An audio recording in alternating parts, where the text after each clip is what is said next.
Man of God, you have spoken so much about the movement of the Israelites to the promised land. When the Israelites were thirsty in the wilderness, what did God command Moses to do? God commanded Moses to strike the rock so that water should come out from it for the children of Israel to drink. What does the rock represent in the New Testament? The rock in the New Testament represents Jesus Christ, who is the source of living water. The second time the Israelites were thirsty, what did God tell Moses to do? God told Moses to simply speak to the rock. What did Moses do instead? This time around, Moses did not obey God's command, so he struck the rock, and this was a second time.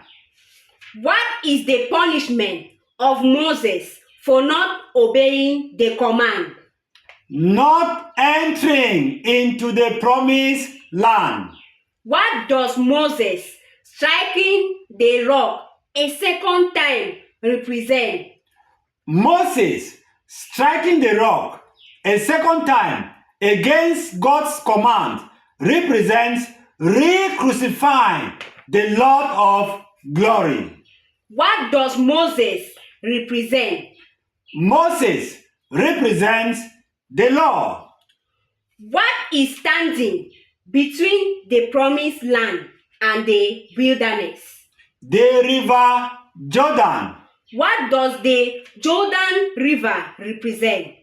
The Jordan River represents judgment. So, if Moses is the law and he is not allowed to enter the promised land, what does that symbolize about the law and judgment? That the law cannot get us through judgment. But who brought the Israelites through judgment? Joshua. And what is the Greek version of Joshua? The Greek version of Joshua is Jesus. So, Joshua, as Jesus, is able to bring them through judgment and into the promised land. And what does the promised land represent? The promised land represents salvation.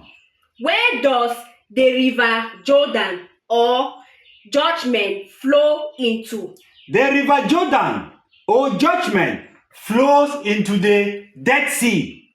And when Joshua brings the Israelites through the Jordan, it stops flowing at a specific city. What is the name of that city? The name of that city is Adam. So, Jesus, represented by Joshua, stopped the flow to death of judgment all the way from Adam, all the way into the Dead Sea, where we all would have gone if not for Jesus stopping us. Now, what is the exact location Joshua crossed over the Jordan River? This is exactly where Jesus Christ got baptized. Jesus said something specific about why he needed to be baptized there. What did he say? He said he needed to fulfill all righteousness. So, what message do you have for the world? That Joshua, representing Jesus, brings the Israelites through judgment into the promised land, which represents salvation. So, the law cannot take you to heaven. Only Jesus can. I am Libe Herbert for the truth. May God richly bless you.